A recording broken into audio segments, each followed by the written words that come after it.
여러분, 무서웠던 대홍수의 심판이 지나가고 땅이 다시 마른 후의 세상을 상상해 보세요. 노아의 후손들은 하나님의 축복 아래 다시 빠르게 번성하기 시작했습니다. 온 세상 사람들의 입술에서 나오는 말과 언어는 오직 하나였습니다. 서로의 눈빛만 보아도 마음을 알 수 있었고 하나의 언어로 소통하며 다 함께 동쪽으로 발걸음을 옮기고 있었죠. 무지개 언약 아래 피어난 새 생명들은 마치 따뜻한 봄날의 새싹처럼 평화롭고 아름다웠습니다. 그러던 어느 날 우리는 시날이라는 거대하고 비옥한 평지를 발견하게 됩니다. 끝없이 펼쳐진 옥토와 맑은 물. 사람들은 환호성을 질렀습니다. 그래, 바로 여기야. 더 이상 힘들게 떠돌 필요가 없어. 그들은 이곳에 짐을 풀고 영원히 머물기로 결심합니다. 하지만 여러분, 기억하시나요? 하나님은 분명 생육하고 번성하여 땅에 충만하라고, 즉 온 세상을 향해 흩어져 뻗어나가라고 말씀하셨습니다. 하지만 비옥한 땅이 주는 안락함은 사람들의 마음속에서 하나님의 명령을 조금씩 아주 조용히 지워버리고 있었습니다. 안락함은 곧 놀라운 기술의 발전으로 이어졌습니다. 어느 날 사람들은 돌 대신 흙을 빚어 아주 뜨거운 불에 단단하게 구워내는 놀라운 방법을 발명했습니다. 뿐만 아니라 끈적끈적한 역청을 진흙 대신 사용하여 벽돌을 단단하게 붙이는 완벽한 건축 기술까지 터득하게 되었죠. 불에서 갓 꺼낸 붉고 단단한 벽돌을 손에 쥔 사람들의 눈빛이 묘하게 번쩍이기 시작했습니다. 자, 보라! 우리가 만든 이 놀라운 벽돌을. 사람들의 목소리에는 이제 전에 없던 것만한 자신감이 가득 차올랐습니다.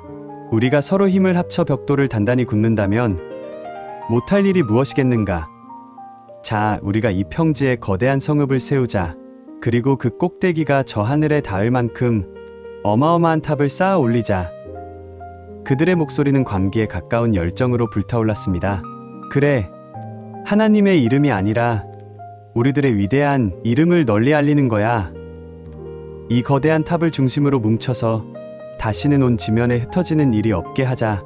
하나님을 향한 경외심이 있어야 할 자리에 스스로 신이 되려는 오만한 욕망의 씨앗이 깊게 뿌리내리는 순간이었습니다. 신할 평지는 순식간에 거대한 공사판으로 변했습니다. 영차 온종일 벽돌을 굽는 연기가 하늘을 까맣게 뒤덮었고 망치 소리와 사람들의 함성이 땅을 진동시켰습니다. 수만 명의 사람들이 밧줄을 당기고 무거운 짐을 나르며 하나가 되었습니다. 단 하나의 언어로 일사불란하게 움직이는 그들의 모습은 놀라울 만큼 거대한 힘을 발휘했죠. 탑은 하루가 다르게 쑥쑥 자라났습니다. 처음에는 언덕만큼, 다음에는 산만큼, 마침내는 구름을 뚫고 올라갈 기세로 끝없이 솟구쳤습니다. 사람들은 탑이 높아질수록 완벽한 승리감에 도취되었습니다. 아찔한 탑 꼭대기에 올라서서 발밑에 작게 보이는 세상을 내려다보며 그들은 생각했습니다. 봐, 우리가 해냈어. 우리의 힘과 지혜로 하늘까지 닿을 수 있다고. 우리는 더 이상 하나님이 필요하지 않아. 우리가 바로 이 세상의 주인이야. 땀방울이 맺힌 그들의 이마에는 거룩함이 아닌 스스로를 신격화하는 맹목적인 집착과 끔찍한 교만함만이 짙게 드리워져 있었습니다. 브레이크 고장난 마차처럼 인간의 욕망은 끝을 모르고 폭주하고 있었죠. 하지만 여러분, 인간이 아무리 까치발을 들고 탑을 높이 쌓아 올린다 한들 온 우주를 창조하신 분의 눈에는 어떻게 보였을까요? 사람들은 하늘에 닿았다고 착각했지만 여호와 하나님은 그들이 짓는 그 작은 성읍과 탑을 보시기 위해 오히려 아주 깊이 내려와야만 하셨습니다. 거룩하고 눈부신 구름 사이로 창조주의 자애롭지만 어미하신 시선이 신할 평지에 꽂혔습니다. 그 시선은 티끌처럼 작은 인간들의 어리석은 반역을 슬프고도 명확하게 꿰뚫어보고 계셨습니다. 하나님은 무섭게 솟아오른 그 교만의 탑을 물끄러미 바라보시며 깊은 탄식을 내뱉으셨습니다. 이 무리가 한 족속이여, 언어도 하나이므로 이 어리석은 일을 시작하였구나. 인간이 하나로 연합하는 것은 원래 축복이어야 했습니다. 하지만 그들이 한마음으로 뭉쳐서 한 일이란 고작 창조주를 지워버리고 스스로 우상이 되려 한 것이었죠. 이제 그들이 하고자 하는 이 교만한 일들을 막을 수 없으리로다. 그것은 단순한 분노가 아니었습니다. 선을 그어주지 않으면 스스로 파멸의 길로 걸어 들어갈 자녀들을 향한 창조주의 안타까운 진단이었습니다. 이제 위대한 사랑의 제동을 걸어야 할 때가 온 것입니다. 하나님은 무섭게 타오르는 징벌의 불꽃이나 땅을 가르는 지진을 내리지 않으셨습니다. 창조주의 해결책은 인간의 상상을 초월하는 아주 조용하고도 치명적인 기적이었습니다. 자, 우리가 내려가서 거기서 그들의 언어를 혼잡하게 하여 그들이 서로 알아듣지 못하게 하자. 신할 평지의 그날도 평소와 다름없이 망치 소리와 땀 냄새로 가득했습니다.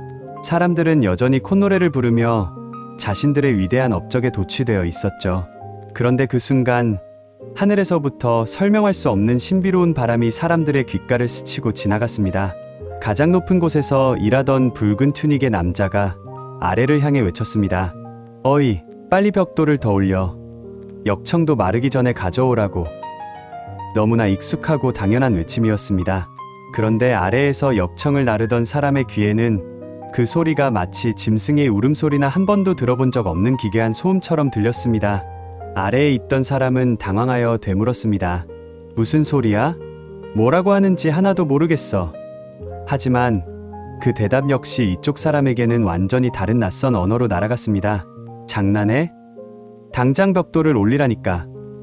벽돌 대신 빈손을 뻗는 상대를 보며 사람들은 분노하기 시작했습니다. 처음에는 그저 장난이거나 귀가 먹은 줄 알았을 겁니다. 하지만 옆 사람에게 말을 걸어도 뒤통수에 대고 소리쳐도 돌아오는 것은 외계어 같은 알 수 없는 말뿐이었습니다. 어제까지만 해도 농담을 주고받으며 하나가 되었던 완벽한 팀워크는 단 몇 분 만에 산산조각이 났습니다. 눈빛만 보아도 통했던 동료가 갑자기 말이 통하지 않는 낯선 이방인이 되어버린 그 순간, 인간의 마음속에는 지독한 공포와 불신이 자리 잡았습니다. 현장은 순식간에 통제불능의 아수라장으로 변했습니다. 누군가는 화를 내며 벽돌을 집어 던졌고 누군가는 귀를 틀어막고 주저앉아 울부짖었습니다. 소통이 단절되자 그들이 그렇게 자랑스러워하던 이성도, 지혜도, 거대한 연대감도 한낱 모래성처럼 허무하게 무너져 내렸습니다. 하늘을 뚫고 올라가려던 오만한 욕망의 톱니바퀴는 그렇게 덜컥 멈춰섰습니다. 무기도 전쟁도 필요 없었습니다. 하나님은 그저 인간이 쥐고 있던 하나의 언어를 섞어버리심으로써 그들의 오만이 얼마나 연약한 기초 위에 서 있었는지를 가장 완벽하게 보여주셨습니다.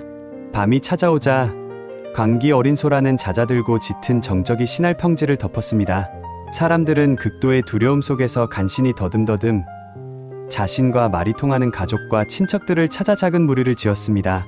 수만 명이 하나로 뭉쳐 뿜어내던 그 거만했던 기세는 온데간데 없었습니다. 그들은 밤새 짐을 꾸렸습니다. 하늘 꼭대기까지 닿으려 했던 자신들의 꿈, 절대로 흩어지지 말자고 맹세하며 세우려 했던 그 거대한 성읍을 등진 채 말이죠. 다음날 아침, 사람들은 약속이라도 한 듯 서로 다른 방향을 향해 발걸음을 옮기기 시작했습니다. 어떤 무리는 뜨거운 사막 쪽으로, 어떤 무리는 푸른 숲을 향해, 또 다른 무리는 바다를 향해 걸어갔습니다. 참 아이러니하지 않나요?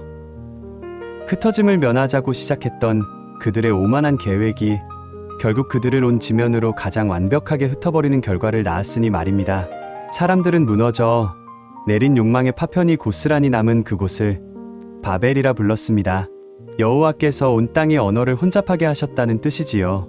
바람만이 윙윙거리는 텅 빈 평지 위, 이완성으로 흉물스럽게 멈춰버린 바벨탑만이 인간의 어리석은 교만을 증명하듯 덩그러니 남겨졌습니다.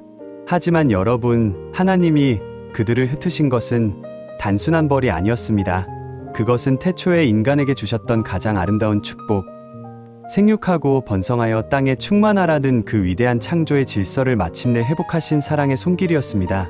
우리는 가끔 바벨탑의 사람들처럼 내 힘과 기술을 믿고 하나님 없이도 스스로 높아질 수 있다고 착각하곤 합니다. 나의 이름을 내기 위해 나만의 거대한 탑을 쌓아 올리는데 인생을 바치기도 하죠. 하지만 하늘에 닿는 진짜 방법은 벽돌을 높이 쌓는 것이 아니라 무릎을 꿇고 하나님의 말씀에 귀를 기울이는 것입니다. 내 욕망의 탑을 멈추고 창조주의 뜻에 순종할 때 비로소 우리는 곁에 있는 사람과 진짜 소통을 배우고 영혼의 진정한 평안을 누릴 수 있습니다.